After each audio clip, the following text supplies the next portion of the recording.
Hello, aspirants. Welcome to the UPSC Analyzer. Today, we will discuss newspaper analysis dated 8th of March 2023, and I wish you all a very happy Holi. First news: a government plans to ease norms for cross border flow of data. Personal data protection bill की बात की गई है। हमने इसके बारे में भी डिस्कस किया था। तो हमने इसमें एक प्रोविज़न डिस्कस किया था। प्रोविज़न ये था कि क्रॉस बॉर्डर डेटा फ्लो हो सकता है ट्रस्टेड ज्योग्राफीज़ में। तो ये प्रोविज़न पढ़ के हमें ये लगा था बेसिकली कि लिस्ट बनाई जाएगी कुछ कंट्रीज़ की कि ये ट्रस्टेड ज्योग्राफीज़ हैं, इनके साथ क्रॉस बॉर्डर डेटा फ्लो हो सकता है, बाकी कंट्रीज़ के साथ नहीं होगा। लेकिन एक्चुअली ऐसा नहीं होने वाला है। होने वाला क्या है कि डेटा फ्लो सारी ही कंट्री के साथ हो सकता है एक्सेप्ट दोज कंट्रीज़ जिनको कि ब्लैक लिस्ट में डाला जाएगा। तो बेसिकली पॉजिटिव लिस्ट ना बनाकर एक नेगेटिव लिस्ट बनाई जाएगी। तो ये जो नेगेटिव लिस्ट होगी सिर्फ इन कंट्रीज़ के साथ क्रॉस बॉर्डर डेटा फ्लो नहीं हो सकता है, बाकी सारी ही कंट्रीज़ के साथ डेटा फ्लो हो सकता है। In a move that could further liberalize conditions for data transfer, the proposed new law could allow global data flows by default to all jurisdictions other than a specified negative list of countries जहां पर transfers को restrict किया जाएगा. Moreover, a provision on deemed consent in the draft Digital Personal Data Protection Bill could also be reworded कि जो private entities है उनके लिए और ज़्यादा स्ट्रिक्ट हो जाए, वाइल अलाउइंग गवर्नमेंट डिपार्टमेंट्स यहाँ पर कंसेंट को अज्यूम कर सकते हैं अगर डेटा को प्रोसेस किया जा रहा है on grounds of national security and public interest. तो ये जो डीम्ड कंसेंट वाला प्रोविज़न है ये सिर्फ यहाँ पर गवर्नमेंट डिपार्टमेंट के लिए होगा और प्राइवेट एंटिटीज़ के लिए नहीं होगा। The bill could also incorporate a provision to ensure it does not come in conflict with pre-existing regulations issued by other departments or ministries. For example हम हेल्थ सेक्टर की बात करते हैं तो हेल्थ से रिलेटेड जो भी डेटा होता है ये बहुत ज़्यादा प्राइवेट होता है। तो फॉर एग्जाम्पल यहाँ पर कोई एक्ट है जो कि हेल्थ के डेटा को प्रोटेक्ट करने की बात करता है, तो ये जो यहाँ पर डेटा प्रोटेक्शन बिल होगा ये उसको सुपरसीड नहीं करेगा। जो हेल्थ सेक्टर के रेगुलेशन है ये वैसे ही रहेंगे। ऐसा नहीं है कि ये जो बिल है ये उस एक्ट को सुपरसीड कर जाएगा। इसके अलावा यहाँ पर डिजिटल इंडिया बिल की बात की गई है। ये जो डिजिटल इंडिया बिल है ये सक्सेसर होगा to the information technology act of 2000, Indian telecommunication bill of 2022 and a policy for non personal data governance. The current provision on cross-border data flows as prescribed under Clause 17 of the Draft Data Protection Bill states that the Center notify कर सकता है उन countries और territories को जहाँ पर personal data of Indian citizens को transfer किया जा सकता है। तो बेसिकली यहाँ पर ये कहना है कि हम एक लिस्ट बनाएंगे जो कि नेगेटिव लिस्ट होगी जिसको कि ब्लैक लिस्ट कहा जाएगा। इन कंट्रीज़ के साथ क्रॉस बॉर्डर डेटा फ्लो नहीं हो सकता है, बाकी सारे ही कंट्रीज़ के साथ हो सकता है। Instead of a white list approach the government is looking to follow an allowed by default model. वैसे सारी कंट्रीज़ के साथ हो सकता है, सिर्फ उन कंट्रीज़ के साथ नहीं हो सकता जो कि ब्लैक लिस्ट में होंगी।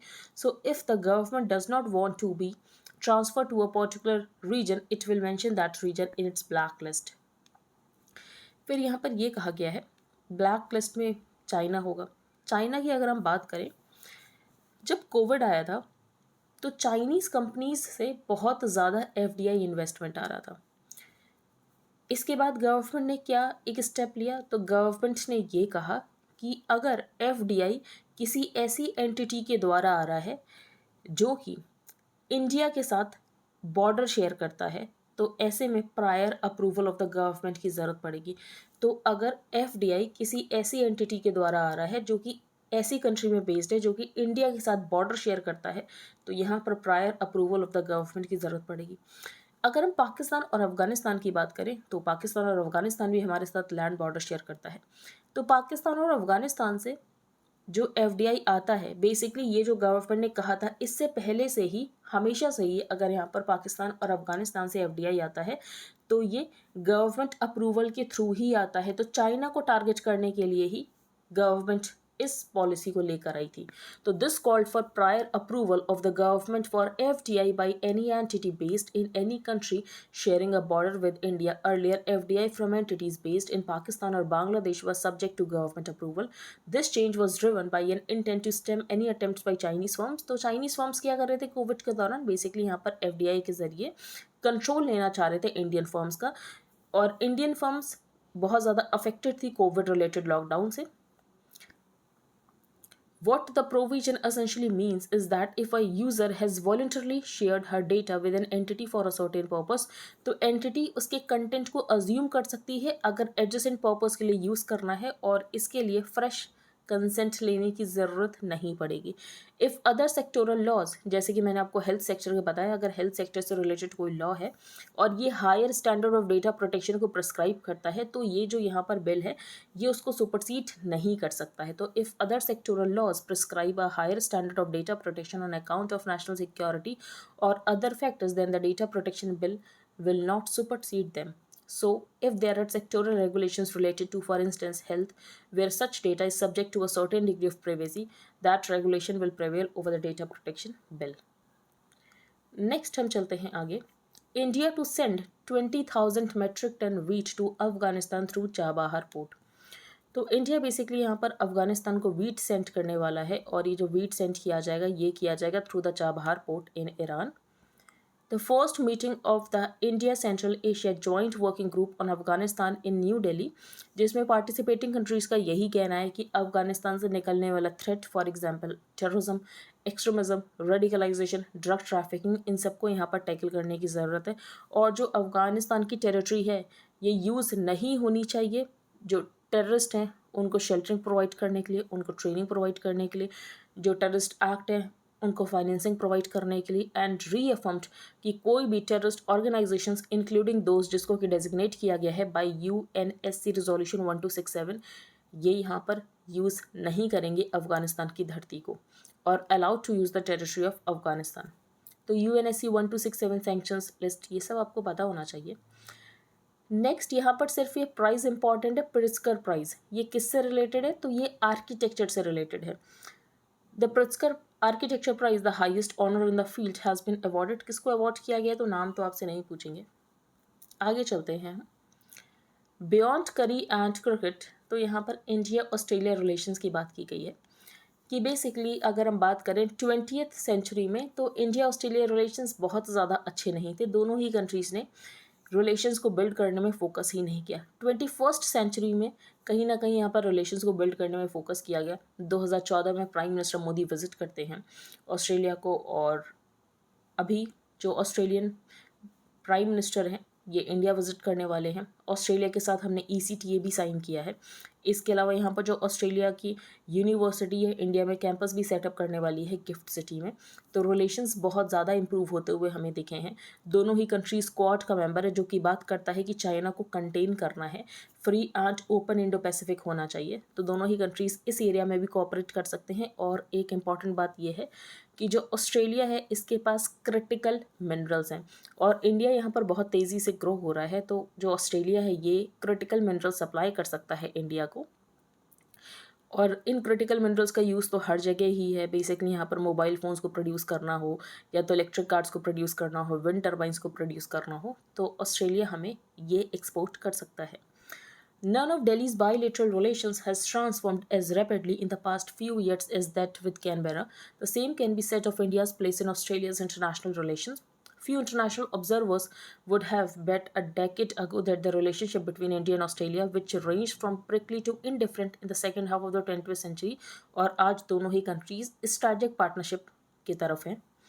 प्राइम मिनिस्टर नरेंद्र मोदी ने विजिट किया था ऑस्ट्रेलिया को 2015 में, और ये पहली इंडियन प्राइम मिनिस्टेरियल विजिट थी इन नियरली 3 डेकेड्स। इससे पहले राजीव गांधी ऑस्ट्रेलिया गए थे 1986 में। तो ये जो लॉन्ग गैप हुआ, बेसिकली हमें भी रियलाइजेशन नहीं था कि ऑस्ट्रेलिया कितना इंपॉर्टेंट हो सकता है, और ऑस्ट्रेलिया को भी इंडिया की इंपॉर्टेंस का रियलाइजेशन नहीं था।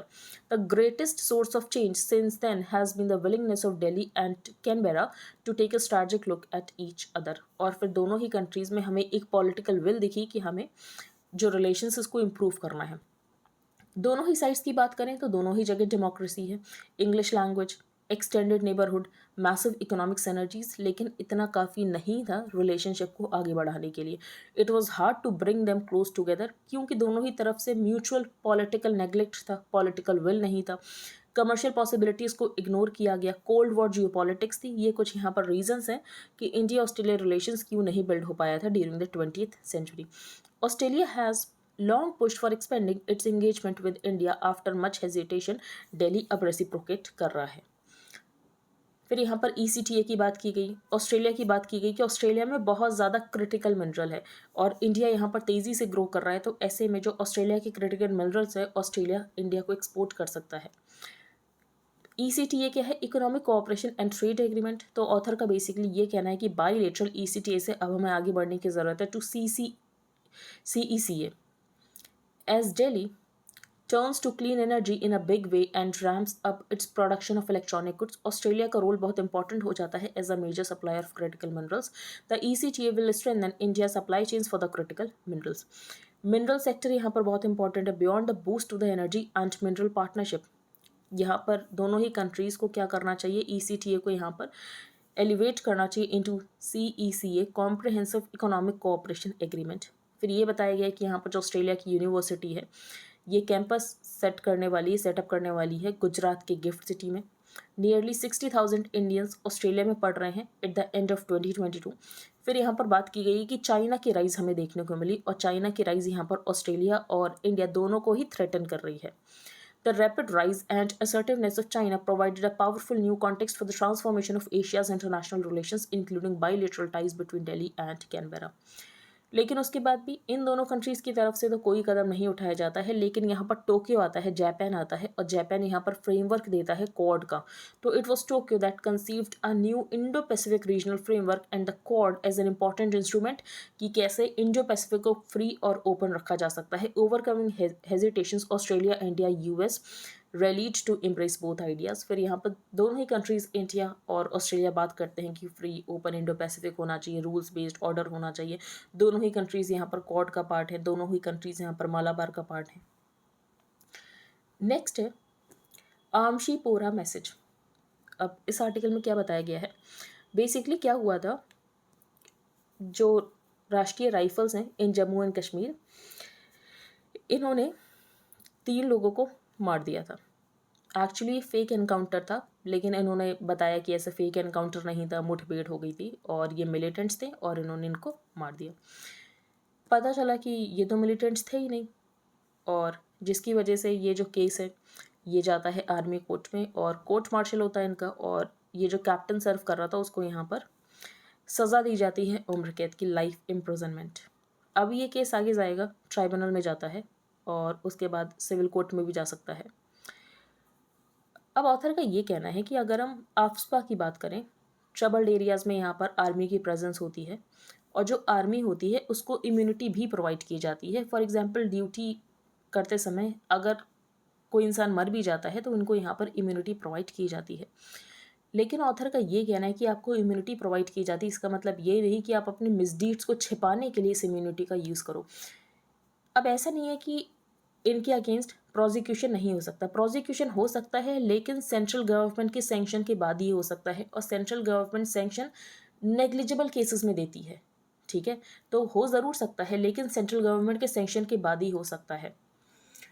The recommendation of a life sentence by an army court to a captain serving in the Rashtriya Rifles in Jammu and Kashmir for staging a fake encounter of 3 men in Rajouri in Amshipora, a village in Shopian, is a welcome development. और ये step है, ये कदम है towards raining इन impunity जो कि armed forces को दी गई है, जो कि डिप्लॉयड है in civilian areas in the countries trouble spots. Army को इस रिकमेंडेशन को एक्सेप्ट करना चाहिए और फर्दर मोर इंश्योर दैट कि यहाँ पर बॉल को ड्रॉप ना करते जैसे ही ये केस नेक्स्ट स्टेज में जाए in the armed forces tribunal और the civil court. This is not the first time of course that an army court has sentenced its own personnel कि ये इन्वॉल्व था इन एक्स्ट्रा जुडिशियल किलिंग. और ये जो यहाँ पर एनकाउंटर किया गया था ये फेक एनकाउंटर था इन कश्मीर और in the north east. Soldier की यहाँ पर बहुत ज़्यादा रिस्पॉन्सिबिलिटी होती है, बेसिकली ट्रबल्ड एरिया है, ट्रबल्ड एरिया में लॉ एंड ऑर्डर को मेंटेन करना है. But it is precisely when the army is posted in such areas, तो आर्मी को और ज़्यादा रिस्पॉन्सिबिलिटी और सेंसिटिविटी के साथ एक्ट करने की ज़रूरत है. In many cases though armed forces personnel seem to take for granted, जो कि इनको इम्यूनिटी प्रोवाइड की गई under the AFSPA armed forces special powers act. The immunity provision is meant to cover actions committed in the course of duty, but all too often it is used to cover up misdeeds। लेकिन ये जो immunity provide की गई है इसका use किया जाता है मिसडीड्स को कवर करने के लिए, तो ये नहीं होना चाहिए। नेक्स्ट हम चलते हैं आगे, स्ट्रेट फ्रॉम द हार्ट। तो इस आर्टिकल को हम डिस्कस करते हैं। तो सबसे पहले ऑथर ने यहाँ पर पैराडॉक्स बताया है। पैराडॉक्स क्या है कि एक तरफ तो बेसिकली आज जो है इंटरनेशनल वुमेंस डे है, इसीलिए आर्टिकल आया है। तो सबसे पहले तो ये जो गर्ल चाइल्ड होता है उसको बहुत ज़्यादा रिस्पेक्ट किया जाता है। बेसिकली यहाँ पर इंडिया में तो देवी को वर्शिप किया जाता है। दूसरी तरफ जो गर्ल चाइल्ड होती है उसको बहुत जल्दी इस बात का रियलाइजेशन हो जाता है कि उसके लिए इतनी अपॉर्चुनिटीज़ नहीं है जो कि एक बॉय के लिए होती हैं। तो on the one hand, a girl child receives so much love from all around her and is even worshipped on auspicious days. On the other hand, she learns very soon कि जो possibilities उसके लिए हैं ये बहुत कम है अगर compare किया जाए बॉय से of her age. On the one hand, women को रिस्पेक्ट किया जाता है उसके इन्नेट विजडम के लिए, सेंट्रल फिगर होती है फैमिली की जो कि सबका ध्यान रखती है। लेकिन दूसरी तरफ हम देखें तो जब फैमिली के सिग्निफिकेंट डिसीजंस लेने होते हैं तो वुमेन को कंसल्ट तक नहीं किया जाता है। On the other hand she has a limited role if at all in nearly all significant decisions about the family, या तो उससे ही रिलेटेड डिसीजंस क्यों ना हो। Sometimes I felt that as individuals a majority of us recognize men and women as equal, लेकिन जब collective level की बात आती है तो कहीं ना कहीं हम विमेन के ऊपर लिमिट्स को इम्पोज कर देते हैं। Unfortunately there are places in the world जहाँ पर विमेन को लेसर ह्यूमन बींग्स कंसिडर किया जाता है। आप एग्जाम्पल ले सकते हो अफगानिस्तान का, जहाँ पर उनको स्कूल भी नहीं अलाउ किया जाता है, where even going to school can be a question of life and death for a girl. आज अगर हम वेमेन की बात करें तो they are heading corporate firms, even serving in the armed forces. Only difference ये है कि जो वेमेन है उसको अपनी वर्थ प्रूफ करनी पड़ती है, वर्क प्लेस में भी करनी पड़ती है और अपने घर में भी वर्थ को प्रूफ करना पड़ता है। कंप्लेन नहीं कर रही है महिला, but all the expect from society की सोसाइटी एटलीस्ट उसके अंदर अपना कॉन्फिडेंस तो री इम्पोज करे। This leads to a curious situation. We do have a healthy representation of women at the grassroots level, लेकिन अगर आप देखो पार्लियामेंट में women का representation बहुत कम है, स्टेट लेजिस्लेचर्स में women का representation बहुत कम है। But as we go up in the hierarchy, we see fewer and fewer women. और ये सबके लिए ट्रू है, पॉलिटिकल बॉडीज़ में ऐसा है, ब्यूरोक्रेसी में ऐसा है, जुडिशरी में ऐसा है, कॉर्पोरेट वर्ल्ड में ऐसा है कि women का representation बहुत ज़्यादा कम है। What is noticeable is that कि कुछ स्टेट्स जहाँ पर लिटरेसी रेट बहुत ज़्यादा है वहाँ पर भी सेम ट्रेंड है। इसका मतलब ये है कि अगर एजुकेशन आती है इसका मतलब ये नहीं कि विमेन को फाइनेंशियल और पॉलिटिकल ऑटोनॉमी मिल जाएगी। इसके लिए क्या करने की ज़रूरत है, तो माइंडसेट को चेंज करने की ज़रूरत है। I formally believe that social mindset needs to be changed, और जो डीपली इनग्रेन्ड जेंडर प्रेजुडिसेस हैं इसको यहाँ पर ख़त्म करने की ज़रूरत है। Conscious efforts have been made to promote social justice and equality, और अभी तक जो एफर्ट्स लिए गए हैं ये काफ़ी नहीं है जेंडर रिप्रेजेंटेशन को इंश्योर करने के लिए, तो और ज़्यादा स्टेप्स लेने की ज़रूरत है। इस तरीके से यहाँ पर सोशलाइजेशन करने की ज़रूरत है, इस तरीके से यहाँ पर सोशल कंडीशनिंग करने की ज़रूरत है कि ये जो यहाँ पर जेंडर प्रेजुडिसेस हैं ये यहाँ पर ख़त्म हो सके। In the number of convocations I have attended in different parts of the country I have noticed that कि वेमेन को अगर चांस दिया जाता है तो वेमेन यहाँ पर मैन को आउट परफॉर्म कर देती हैं in academia and all other fields. I am indeed hopeful कि फ्यूचर ब्राइट है। अगर हम देखें तो एटीट्यूड में चेंज हुआ है, बहुत नेग्लिजिबल तरीके से हो रहा है पर हो रहा है। इसका मतलब ये है कि आगे तो हम जा रहे हैं और यू टर्न तो नहीं लेंगे। The story of women's emancipation, women's liberation has proceeded slowly, often painfully slowly, but it has proceeded only in one direction, और कभी ऐसा तो नहीं है कि यू टर्न आया है। What makes me hopeful is the fact that we as a nation begin with a sound foundation of gender justice. About a century ago, Mahatma Gandhi's campaigns during the freedom struggle encouraged women to cross the threshold and step out into the world. सरकार की भी यहाँ पर बहुत सारे programmes है women को empower करने के लिए। फॉर एग्जाम्पल बेटी Bachao Beti Padhao are steps in the right direction. Next है लेट्स वॉक टुगेदर। तो यहाँ पर बात की गई है पर्सन्स विद डिसेबिलिटीज़ की। They believe India is set to surpass Japan and Germany, और हम थर्ड लार्जेस्ट इकॉनमी बन जाएंगे 2027 तक। तो हम थर्ड लार्जेस्ट इकॉनमी तो बन जाएंगे, लेकिन इसमें क्या जो पर्सन्स विद डिसेबिलिटीज़ हैं क्या इनका इंक्लूजन होगा, ये यहाँ पर ऑथर का क्वेश्चन है। Whether citizens with disabilities will be part of this glorious narrative. फिर यहाँ पर ऑथर ने डेटा बताया है कि कितने पर्सन्स विद डिसेबिलिटीज़ हैं. There are millions of people living with disabilities in India. Census 2011 pegs us at 26.8 million constituting 2.2% of India's total population. लेकिन अगर हम WHO के एस्टिमेट की माने तो 40 से 80 मिलियन लोग जो हैं ये एक्चुअली डिसेबल्ड हैं. It is clear that we constitute a significant part of the Indian population. लेकिन उसके बाद भी ये जो डिसेबल्ड लोग हैं ये मार्जिनलाइज्ड है, ये आइसोलेटेड है. क्वेश्चन ये है कि ये अभी भी मार्जिनलाइज्ड और आइसोलेटेड क्यों है. एट द सेम टाइम जो इंटरनेशनल डेवलपमेंट एजेंडा है ये कहता है कि किसी को भी पीछे छोड़कर नहीं चलना है, सबको साथ में लेकर चलना है. Leave no one behind. 2016 में एक एक्ट लेकर आया गया था. एक्ट का नाम था rights for persons with disabilities act, जो कि मोस्ट कॉम्प्रिहेंसिव लेजिस्लेशन है. And it is a robust law कि जो पर्सन्स विद डिसेबिलिटी हैं इनको कैसे प्रोटेक्ट किया जाए, इनके राइट्स को कैसे प्रोटेक्ट किया जाए. The civil rights law is designed to ensure that we have the same rights and opportunities जो कि बाकी सबके पास है.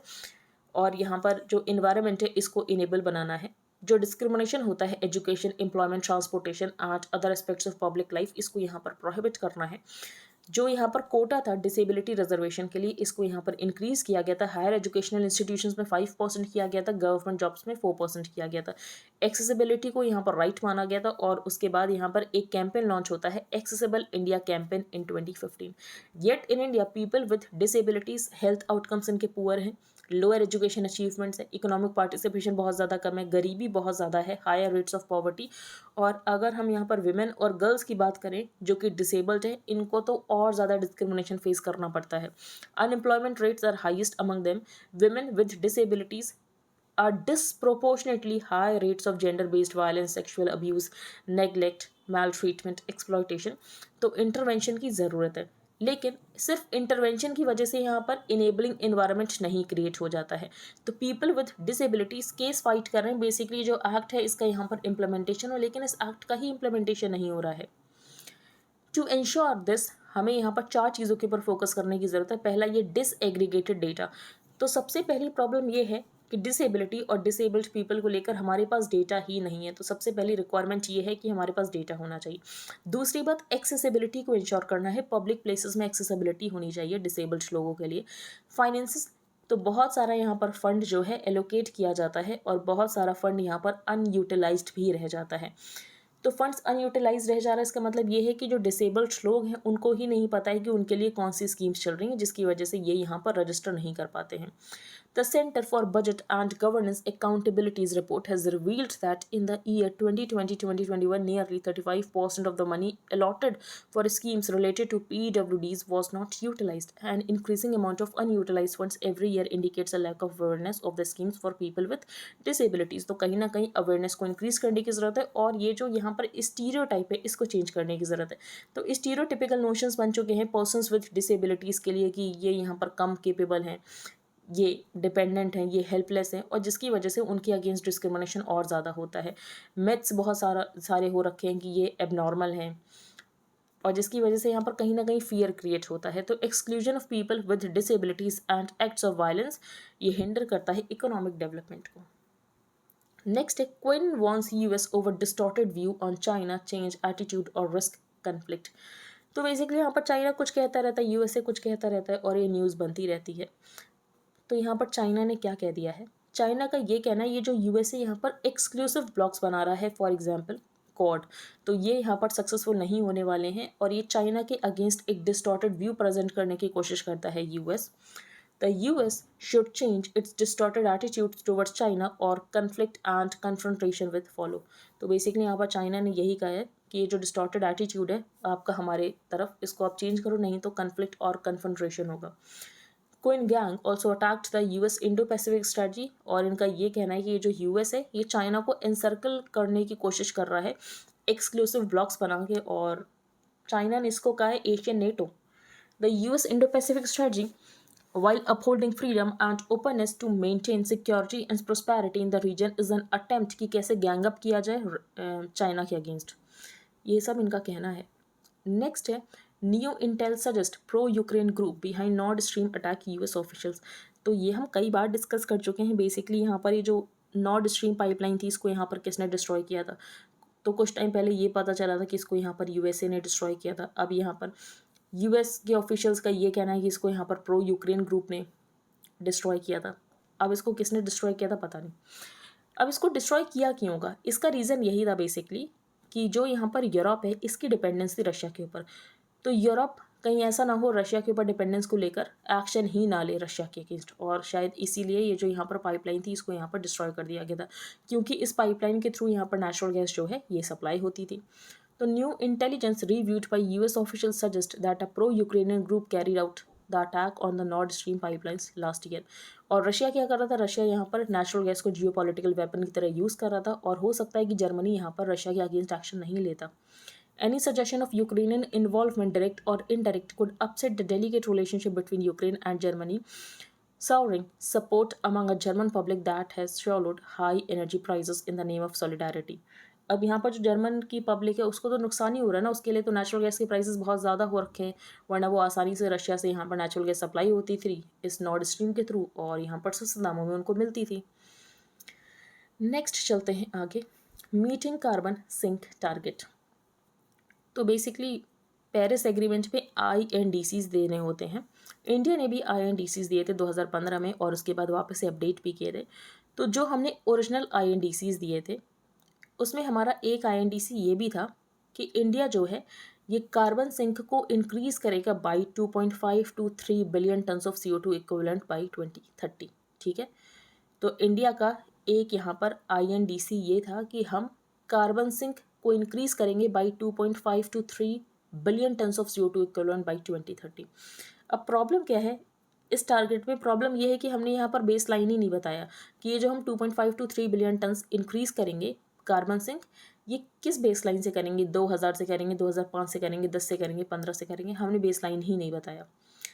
अब ऑथर का सबसे पहले तो ये कहना है कि मोदी जी बाकी टारगेट्स की बात करते हैं, फॉर एग्जांपल की जो एमिशंस इंटेंसिटी इकोनॉमी की इसको हमने कितना रिड्यूस किया, पर मोदी जी इस टारगेट की बात नहीं करते हैं। तो इसका मतलब ये है कि इस टारगेट पे हम कहीं ना कहीं बहुत पीछे रह रहे हैं। It said it would reduce the emissions intensity of its economy emissions per unit of GDP by 45% from 2005 levels। तो पहले जो ओरिजिनल INDC था उसमें ये 33 से 35% तक कम करना था, जब अपडेट किया तो उसको 45% कर दिया। दूसरी बात, it would ensure that renewable formed at least 50% up from the original 40%। तो दूसरा INDC हमने ये अपडेट किया, तो पहले total installed electricity generation capacity का जो 40% होने वाला था, ये रिन्यूएबल होने वाला था, अब इसको 50% कर दिया गया है। ये हमारा अपडेटेड INDC है। तीसरा टारगेट हमारा ये था कि हम कार्बन सिंक को इंक्रीज़ करेंगे by 2.5 to 3 billion tons of CO2 equivalent by 2030। कैसे करेंगे, तो additional forest and tree cover के थ्रू करेंगे। इसको अपडेट नहीं किया, ये अभी भी ऐसा का ऐसे ही है। फिर प्राइम मिनिस्टर मोदी ने पंचामृत एक्शन प्लान दिया था, जिसमें हमने डिस्कस भी किया था। फॉर एग्जाम्पल 2070 तक हमें यहाँ पर नेट ज़ीरो होना है। The seeming silence over the third commitment gave rise to speculation कि इंडिया जो है ये लैग बिहाइंड कर रहा है ऑन दिस टारगेट, और हो सकता है कि हम इसको अचीव ना कर सकें। गवर्नमेंट फिगर्स अगर हम देखें तो 2022 showed that in the 6 years since 2015 जो कार्बन सिंक है कंट्री में, which is the total amount of carbon dioxide absorbed by and residing in forest and trees, कि इंक्रीज हुआ है by 703 million turns of CO2 equivalent. इसका मतलब ये है कि हर साल यहाँ पर 120 मिलियन टन्स ही इंक्रीज हो रहा है। इस पेस पर तो 2.5 to 3 billion tons of CO2 equivalent 2030 तक तो नहीं पहुँच पाएंगे। The base line year, the carbon sink target had not been defined precisely in 2015। For example अगर हम यहाँ पर बात करें तो emissions per unit of GDP को जो रिड्यूस करने की बात की गई, इसके लिए बेसलाइन दिया गया है 2005 का, जो यहाँ पर 50% of its total install electricity generation capacity ये रिन्यूएबल होनी चाहिए। ये तो basically absolute target, absolute target में आपको बेसलाइन की जरूरत थोड़ी होगी। लेकिन ये जो एडिशनल कार्बन सिंक क्रिएट करना, इसमें तो बेसलाइन की ज़रूरत होती है, लेकिन आपने तो बेसलाइन कोई बताई नहीं है, ये यहाँ पर ऑथर ने बताया है। By contrast India's target on emissions intensity specified 2005 as the baseline year. लेकिन पार्लियामेंट में लास्ट ईयर गवर्नमेंट ने ये कहा, ये जो एम्बिग्यूटी है इसको यहाँ पर रिड्यूस किया, और ये कहा कि जो कार्बन सिंक का हमारा टारगेट है इसका बेसलाइन 2005 है। तो अगर हम 2005 से कंपेयर करें तो ये गोल बहुत आसान हो गया अब तो last year the government appeared to remove the ambiguity regarding the baseline year for the carbon sink target by committing itself to the baseline of 2005। और ऐसा नहीं है कि हमने 2005 लिया तो कोई हमारे ऊपर क्वेश्चन कर सकता है। बेसिकली यहाँ पर पेरिस एग्रीमेंट में कंट्री अपने अकॉर्डिंग INDC सबमिट करता है। He added that the remaining target can be achieved by increasing forest and tree cover and basically हम यहाँ पर 1.97 billion tons achieve कर भी चुके हैं of additional carbon sink as compared to the base year of 2005. This announcement of 2005 as the baseline suddenly brought the carbon sink target within easy reach. Additionally, as mentioned earlier, India's emissions intensity target also has 2005 as the base year. Several other countries including the US ये भी 2005 को ही baseline use कर रहे हैं for their commitments. तो इस article में सिर्फ एक यहाँ पर टारगेट की बात की गई कि जो हमने यहाँ पर बात की थी कि हम 2.5 to 3 billion tons of CO2 equivalent create करेंगे बाई 2030. तो ऑथर का बेसिकली यही क्वेश्चन था कि आपने तो बेसलाइन बताई नहीं. फिर ऑथर ने ये बताया कि लास्ट ईयर पार्लियामेंट में ये बता दिया गया था कि ये जो बेसलाइन है 2005 होगी, लेकिन हमने जो फॉर्मल सबमिशन किया उसमें हमने बेसलाइन को सबमिट नहीं किया है. अगर हमने 2005 भी सेलेक्ट किया तो ये भी हमारे ऊपर ही है, क्योंकि पेरिस एग्रीमेंट में जो INDCs दिए जाते हैं ये कंट्रीज़ खुद से देते हैं. उनके ऊपर कोई दबाव नहीं होता कि आपको ये करना है वो करना है. कंट्रीज़ को जो सही लगता है वो उस तरीके से दे सकते हैं. बेसिकली जितना उनको लगता है कि वो अचीव कर सकते हैं वो उतना दे सकते हैं. नेक्स्ट है claims of irregularities in how NAAC works. NAAC क्या है? National assessment and accreditation council, जिसको कि सेटअप किया गया था 1994 में. Is interested with assessing. काम क्या है इसका? तो जो हायर एजुकेशनल इंस्टीट्यूशंस है उनका असेसमेंट करना और असेसमेंट करने के बाद उनको यहाँ पर ग्रेड देना. ये जो ग्रेड है ये वेरी करते हैं A++ से लेकर C तक. अगर किसी इंस्टीट्यूशन को D ग्रेड दिया गया है इसका मतलब ये है ये एक्रेडिटेड नहीं हुआ है. क्या ये जो NAAC का एक्रेडिटेशन है मैंडेटरी है? तो ये मैंडेटरी तो है, लेकिन बेसिकली बहुत सारे ऐसे इंस्टीट्यूट्स हैं जिन्होंने नहीं लिया हुआ है accreditation. While the UGC has over the years issued many circulars directing institutes कि आप यहाँ पर NAAC से असेसमेंट कराओ, लेकिन प्रोसेस अभी तक यहाँ पर वॉलंटरी ही रहा है. बहुत सारे इंस्टीट्यूशन है जिन्होंने एक्रेडिटेशन नहीं लिया है. The national education policy has set an ambitious target of getting all higher educational institutes to obtain the highest level of accreditation over the next 15 years. अब ये एक्रेडिटेशन के लिए अप्लाई क्यों नहीं करते इंस्टीट्यूट्स? क्योंकि इंस्टीट्यूट्स को डर लगता है कि हो सकता है कि इनको यहाँ पर ख़राब ग्रेड्स मिल जाएं, तो पुअर ग्रेड्स के डर से ये यहाँ पर एक्रेडिटेशन के लिए अप्लाई ही नहीं करते हैं. According to current and former officials of the NAAC, the fear of obtaining poor grades holds institutes back from applying. 2019 में UGC ने एक स्कीम लॉन्च की थी परामर्श. अब ये स्कीम क्यों लॉन्च की थी परामर्श? तो बेसिकली जो बेस्ट परफॉर्मिंग इंस्टीट्यूट है, फॉर एग्जांपल इनको यहाँ पर A++ ग्रेड मिल रखा है, तो ये मेंटरशिप प्रोवाइड कर सकते हैं उन इंस्टीट्यूट्स को जो कि एस्पायर करें कि बेसिकली ये अपना एक्रेडिटेशन कराएं. तो जो यहाँ पर इंस्टीट्यूट्स है जिन्होंने बहुत अच्छा परफॉर्म किया है और उनको A++ ग्रेड मिला है, तो दूसरे इंस्टीट्यूट्स को जिन्होंने अप्लाई करने की सोच रहे हैं अभी तक उन्होंने एक्रेडिटेशन भी नहीं कराया, तो ये उनको मेंटरशिप प्रोवाइड कर सकते हैं.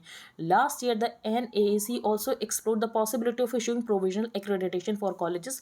तो बेसिकली अगर यहाँ पर किसी कॉलेज को एक्रेडिटेशन के लिए अप्लाई करना है तो उसमें कुछ कंडीशन होती. कंडीशन ये होती है कि एटलीस्ट आपका जो इंस्टीट्यूट है ये 6 साल पुराना होना चाहिए और 2 बैचेस ऑफ स्टूडेंट्स यहाँ पर ग्रेजुएट हो चुके होने चाहिए.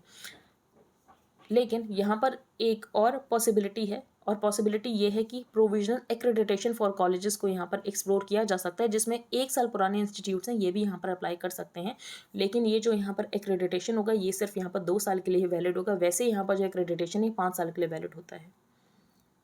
नेक्स्ट हम चलते हैं आगे. अगर आपको ये एनालिसिस अच्छी लगती है तो आप लाइक कर सकते हो, शेयर कर सकते हो, सब्सक्राइब कर सकते हो. बेसिकली ये मेरे लिए एक मोटिवेशन का काम करता है. EV manufacturing in India to raise reliance on China for raw materials. अब बेसिकली हम यहाँ पर इलेक्ट्रिक व्हीकल्स को पुश तो दे रहे हैं, लेकिन रॉ मटेरियल्स के लिए तो हम चाइना के ऊपर ही डिपेंडेंट हैं. तो कहीं ना कहीं चाइना के ऊपर हमारी डिपेंडेंस और ज़्यादा बढ़ती जाएगी. The manufacturing of electric vehicles in India will increase its dependence on China for raw materials, mineral processing and battery production. China ने बहुत सारी लिथियम माइंस जो हैं ये ले लिए हैं ऑस्ट्रेलिया और साउथ अमेरिका के. तो साउथ अमेरिका में आपको यहाँ पर लिथियम मिलता है, ऑस्ट्रेलिया में लिथियम मिलता है, और चाइना ने इन माइंस को खरीद लिया है. इट्स प्रोसेसेस, चाइना के पास यहाँ पर प्रोसेसिंग कैपेबिलिटी है और चाइना प्रोसेस करता है. जो भी लिथियम प्रोड्यूस होता है ग्लोबली उसका 60% चाइना ही प्रोसेस कर रहा है. इसके अलावा जो कोबाल्ट और मैग्नीज है तो 65% कोबाल्ट भी यही प्रोसेस करता है, 93% मैग्नीज भी यही प्रोसेस करता है. China makes 3 out of 4 batteries produced globally. तो 4 जो बैटरीज प्रोड्यूस होती हैं उसमें से 3 बैटरीज जो हैं ये चाइना के यहाँ ही प्रोड्यूस हो रही हैं. It's said adding over 100 Chinese battery units make 60% of the cathodes and 80% of the anodes used in lithium-ion cells. इसका मतलब ये है कि ये जो हम इलेक्ट्रिक व्हीकल्स को पुश दे रहे हैं कहीं ना कहीं हम चाइना के ऊपर और ज़्यादा डिपेंडेंट होते जाएंगे. हमारे यहाँ लिथियम तो मिल गया है, लेकिन ज़रूरी ये है कि हम भी यहाँ पर कैसे माइन किया जाए उसके बारे में सोचें, लिथियम प्रोसेसिंग फैसिलिटी के बारे में सोचें। SEBI unveils framework for adopting cloud services by stock exchanges. तो बेसिकली यही है कि जो स्टॉक एक्सचेंजेस हैं इनके लिए अलाउ किया जाएगा कि ये क्लाउड सर्विसेज को अडॉप्ट कर सके। तो क्लाउड सर्विसेज, क्लाउड कंप्यूटिंग जो आप समझते हो क्लाउड कंप्यूटिंग से, इसका मतलब यही है। तो आज की न्यूज़पेपर में इतना ही था। अगर आपको इंडियन एक्सप्रेस का हाईलाइटेड पोर्शन चाहिए plus static part related to every topic, तो आप इसको बाय कर सकते हो। इसके लिए आपको क्या प्रोसीजर फॉलो करने की ज़रूरत है? तो सबसे पहले आपको अपने टेलीग्राम अकाउंट का एक यूज़र नेम बनाना है। Then you have to change your privacy settings. For that आपको सेटिंग्स में जाना है, then privacy and security, then groups and channels who can add me to the group chats, वहाँ पर आपको एवरीबडी चूज़ करना है। You can pay via UPI to the mentioned UPI ID, and then you have to send payment proof along with your Telegram user ID to the mentioned email ID. Second program है revision series, जिसमें आपको recorded lectures भी मिलेंगे और आने वाले जो भी लेक्चर्स होंगे वो सब आपको प्रोवाइड किए जाएंगे, जिसमें लास्ट 1.5 ईयर्स के करंट अफेयर्स को कवर किया जा रहा है फॉर दिस अपकमिंग प्रीलिम्स। अगर आपको ज्वाइन करना है तो आप ज्वाइन कर सकते हो इस पर्टिकुलर मेल आईडी पर मेल करके। तो फर्स्ट पेज पर हमने डिजिटल डेटा प्रोटेक्शन बिल के बारे में देखा कि प्रोविजंस क्या हैं, डीम्ड कंसेंट का क्या मीनिंग है। इसके अलावा यहाँ पर एक नेगेटिव लिस्ट प्रिपेयर की जाएगी। बाकी इंडिया यहाँ पर अफगानिस्तान को वीट भेजने वाला है through Chabahar port in Iran. Pritzker prize, ये आर्किटेक्चर से रिलेटेड है, ये आपको पता होना चाहिए। आमशीपुरा मैसेज, तो यहाँ पर हमने अफवाह के बारे में डिस्कस किया कि इम्यूनिटी यहाँ पर दी गई है, इसका मतलब ये नहीं कि आप अपने मिसडीड्स को छिपाने के लिए इम्यूनिटी का यूज़ करो। इंडिया ऑस्ट्रेलिया रिलेशंस के बारे में डिस्कस किया था, पैराडॉक्स के बारे में डिस्कस किया था, लेट्स वॉक टुगेदर। तो जो यहाँ पर पर्सन्स विद डिसेबिलिटी हैं इनका इंक्लूजन कैसे हो उसके बारे में हमने डिस्कस किया कि पब्लिक स्पेसेस को ज़्यादा यहाँ पर एक्सेसिबल बनाने की ज़रूरत है। फिर यहाँ पर नॉर्थ स्ट्रीम को किसने डिस्ट्रॉय किया? Meeting carbon sink target. तो बेसिकली जो हमारा टारगेट है 2.5 to 3 billion tons of carbon dioxide equivalent को यहाँ पर जो क्रिएट करना बाई 2030, तो इसकी बेसलाइन नहीं दी गई थी, लेकिन यहाँ पर बेसलाइन 2005 है। तो आई होप आपको सब कुछ क्लियर हो गया हो। अगर आपका कोई भी डाउट है तो आप टेलीग्राम ग्रुप पर पोस्ट कर सकते हो। If you liked the video then please like share and subscribe. Thank you and have a nice day.